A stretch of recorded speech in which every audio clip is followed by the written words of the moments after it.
What's the weirdest thing a doctor tried to diagnose you with without doing tests? Write in the comments what you think about it. And what did they tell you? Enjoy the show. Story 1. Not a doctor, but EMT. My wife tried to do a sick jump on her mountain bike and fell down an embankment head over the bike. Had to get gurneyed out due to extreme pain. EMT didn't think it was anything serious, probably just a bruise.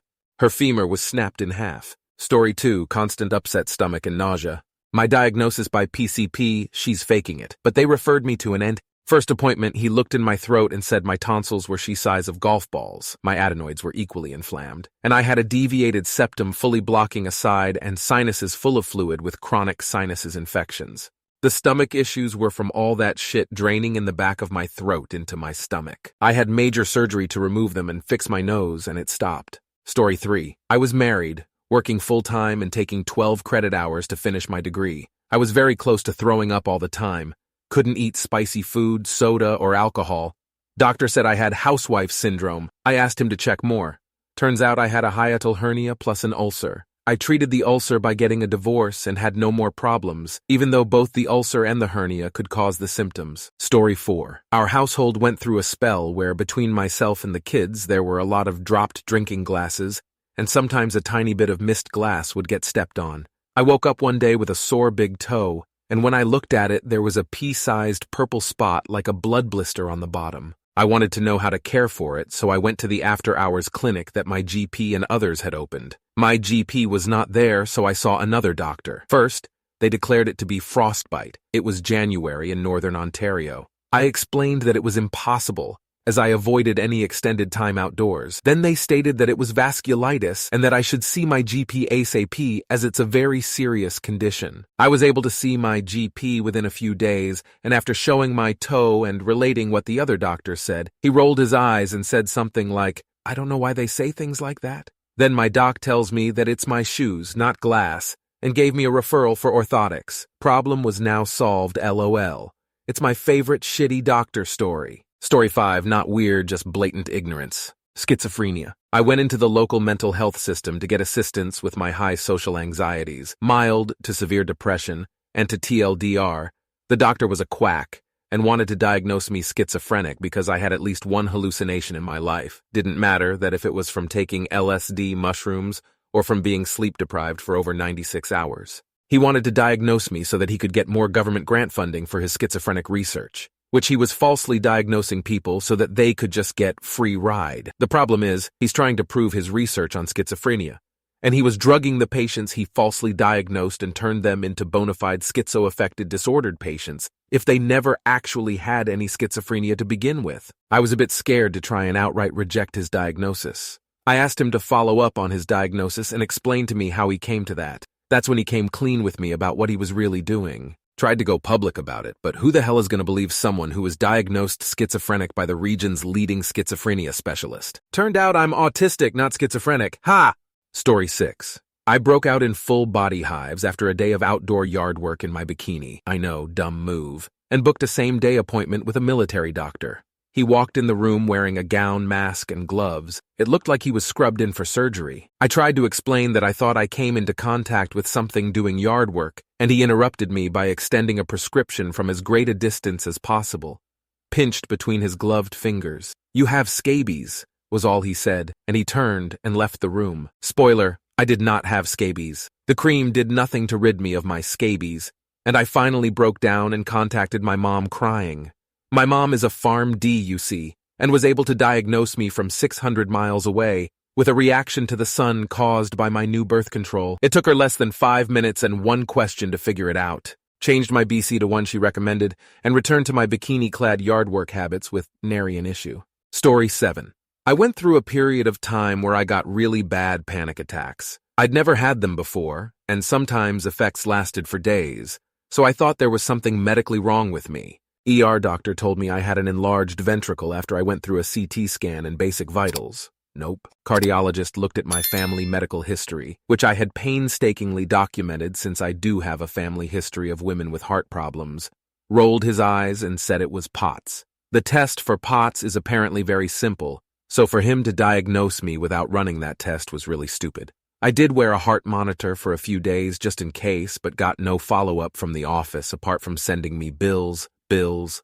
bills. I accepted the POTS diagnosis until I went to a GP for a physical, and he told me, if he didn't do the test, and you don't pass out, it's not POTS. It is anxiety. Turns out, he was pretty much bang on. I guess POTS isn't that weird of a thing, but it's weird that he'd just throw that diagnosis at me without running the very easy test. Story 8. I started taking multivitamins a couple years ago in preparation of wanting to get pregnant shortly after my upcoming wedding. A week or so after starting them, I started having breathing issues. Just chest tightness and I couldn't get a full deep breath. Took 4 COVID tests, all negative. Realized the only thing I had changed was the vitamins, so I stopped them. Breathing returned to normal. After my wedding, I spoke to my gynecologist about it, and she said that it was anxiety from the wedding. My wedding was a super simple 17-person wedding that I wasn't really stressed about, but I thought, okay, well, maybe. I tried those same multivitamins and at least 3 or 4 other brands, even dye-free, and same thing happens. Within a week, I get chest tightness. Now the only vitamins I can take are gummy multivitamins, since they aren't as potent or something as capsules, and supplement with the important stuff like folic acid or vitamin D since I'm low in that. No one believes me, but I've run multiple trials, and I can't keep spending all this money on vitamins that don't work for me and make me unable to breathe. Story 9. Well, I did have tests and some minor surgeries for a hem internal ladybits, cysts, and recurrent infections, which gave me salutis and septicemia, pelvic inflammatory disease, even got rushed to hospital a couple of times where the emergency doc, male, said I need to see a gynecologist and to get further checks, etc. You have to be referred via your doctor to see a gyno. Went to my doctor, and she told me she wasn't referring me because it's not that simple, and told me I need to be on antidepressants before she would even consider writing me a referral. Needless to say, that was the last time I ever saw her, and now I have a very helpful male doctor. Story 10. It was a psychiatrist, and my ex was trying to convince them that I had several personality disorders. She believed I had bipolar/manic depression, narcissistic personality disorder, sociopathy, and codependency. Well, the doctor went ahead and prescribed a slew of medications and aggressive psychotherapy, and I took the medication, and of course, because I don't suffer any of those conditions, the medication messed with me. I had a mental break. Of course, my ex blamed my condition, and the meds weren't strong enough. There's a whole shitstorm of a story about my adventures while disassociating. I wound up in the hospital on a psych hold. Hospital shrink asked me a bunch of questions and did some personality tests. Turned out the only thing wrong with me is a touch of inattentive ADHD. Ex didn't believe hospital doc. We went back to original doctor who was so conned by my ex he stood by his original diagnosis. I have to admit everything my ex said was incredibly convincing and everything I said to defend myself just didn't help. I asked to go to a mental health facility. While there, which was only a few days, my mental health care team quickly realized I didn't need to be there and gave me my official ADHD diagnosis. They also helped me find a therapist who helped me get away from my ex. Honestly, I think she was projecting her mental health issues. Story 11. This happened recently. Me and my sister was sick for a bit, but they didn't want to do any tests, and all they did was chalk it up to COVID, strep, and flu, and they prescribed us steroids. I took mine and she didn't. Neither of us got better. I got worse because my voice turned into this whiskey-drinking voice. Best I can describe it. But she went on without going to the hospital, and I went 3 different times, and they kept putting me back on steroids and stronger ones, saying, oh, you just have allergies and your lungs need to be stronger. But the 4th time I went, I was too tired to go, but my family made me because I was sleeping 18 HRS a day and still tired. But I started to have pain in my right side, headaches, and my vision blurred. It was getting harder to wake me up, mind you. This is in the matter of 3 months. So I went up this last time and describing everything to the nurse, and she tells me, oh, you just have a UTI. And I'm telling her, no, this is worse, I've felt those. But she tells the doctor, and he comes in and says the nurse says, your pain is here, as he points to my nether region.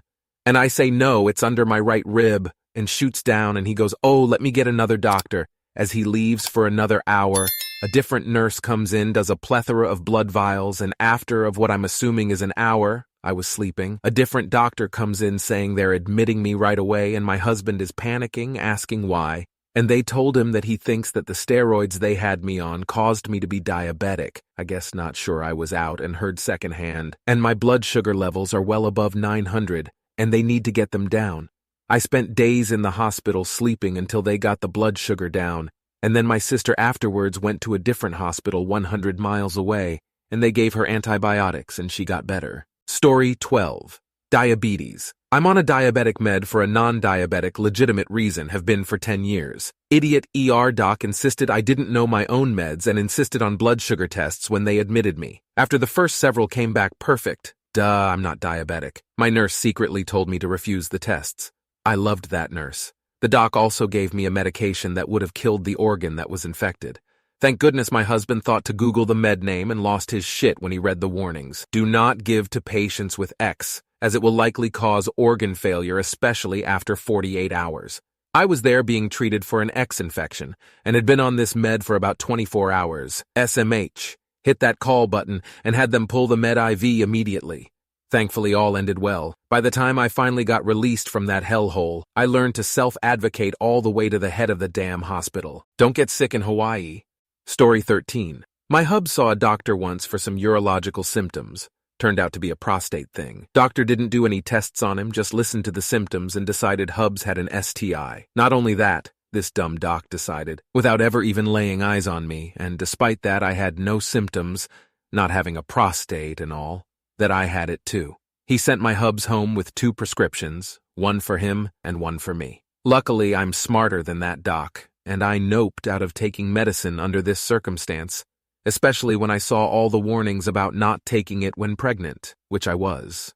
Story 14. I went to a primary care physician because the urgent care nurse told me to follow up with them for a pretty severe sprain. They did x-rays to ensure it wasn't broken or a hint of a torn tendon. Anyway, I find a PCP accepting patients and book an appointment. The practice calls me and says the doctor I originally booked with won't be there, but they have another one. That is fine.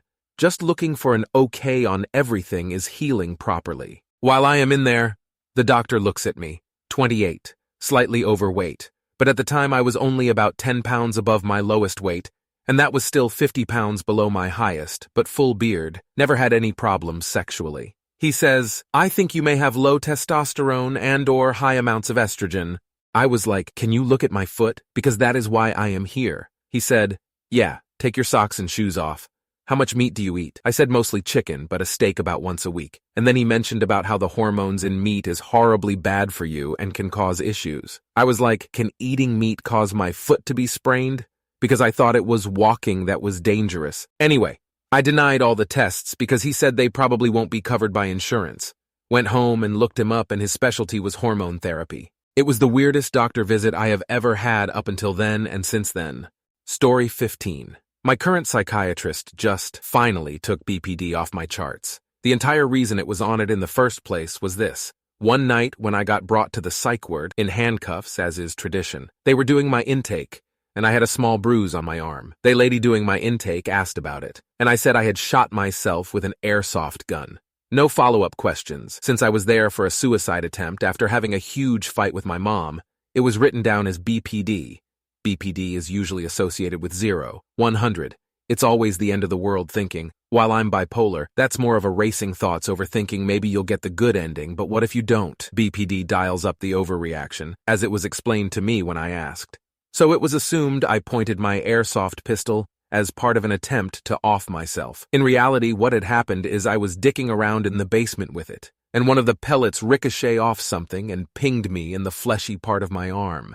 And the bruise was still there days later. Story 16. I'm a nurse working in emergency care, and I understand the frustration in misdiagnoses, or when the doctor can't find a reason for the patient's issues. Some doctors are better than others, and the ER isn't always the best place to find answers that aren't acute or need emergent intervention. I will say, though, that I have chronic migraines which can sometimes last over 5 days, at which point I need to go to the ER or have steroids to break the cycle. I remember a long time ago, before I was a nurse, my pain was extremely downplayed and brushed off by a doctor, and I still remember it 15 years later. He asked if I had a history of depression or anxiety, and I said yes, at which point he said, well, that's why you're in pain then. Literally F that doctor. Like I said, some doctors are good and some aren't. Story 17. I went to the uni psychiatrist because I was feeling run down, hopeless, and burnt out. It was 2008 and my final year of uni. Things were turning obviously due to the financial crisis, and I realized I couldn't get into a master's program due to the influx of returning grads upgrading. Anyways, I filled out a 40-question survey and she asked me some questions about the last 10 years. Went back a week later and she told me she thinks I'm bipolar and prescribed me 200 g of lithium. I was 25 and felt desperate and believed I might be. Really, I just wanted anxiety meds to chill out. I ended up getting my blood tested every few weeks for the lithium. It wasn't working. I gained weight, had no motivation, broke out on my face. I couldn't focus. I stopped the meds and had a full flip out of energy. My body was clearly trying to balance out. I just couldn't believe a psych would prescribe such a heavy medication based on a 40-question survey. Didn't offer any therapy after. Just here's the meds. Go fuck up your liver. Story 18. I was technically diagnosed with an unspecified bipolar disorder when I was 14. 15 because of a rash decision I did when I was 14. The doctor chalked it up to being a sort of manic episode, despite me never having had any before that. It was a doctor who only knew me for a week at max, too. It was ruled out when I found out they even diagnosed me with it. I had to correct it because, well, it wasn't accurate. So now that's cleared up. Then, about a year ago, I was almost diagnosed with ADHD. The psychiatrist thought I might have it because of how bad my focusing is or something like that. Yeah, no, I just have literal severe anxiety disorder, especially when it comes to school. Story 19. Diabetes. Granted, I did have that. There was no family history and a slew of other symptoms that aligned where further testing should have been done. I advocated for myself and self-diagnosed with Cushing's disease. We found my brain tumor right before Christmas 2021, after also being accused of doing all testing wrong because it was so high. A slew of other stuff happened after, but I was able to luck into my care team who removed the correct pituitary tumor. I'm just over 2 years in remission, and yesterday was the anniversary of the day I relearned to walk. Thank you very much for watching. If you liked the video, like it. Be sure to write comments and share your stories.